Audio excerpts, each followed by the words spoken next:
nakita ninyo na patong-patong ang kaso ko. Sa totoo lang, ang balita ko, may warrant daw ako pag...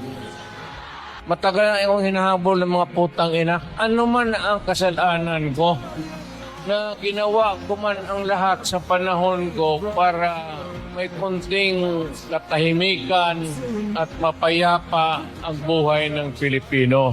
Assuming na totoo, bakit ko ginawa yan? Para sa sarili ko? Para sa pamilya ko? Para sa inyo at ang inyong mga anak sa ating bayan. Bakit? Tumahimik pa ang bayan natin kung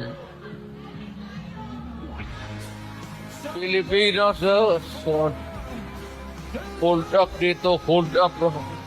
Tayo mga ayaw ng gulo, nagpipilitan tayo to confront evil because nandyan sa harap natin.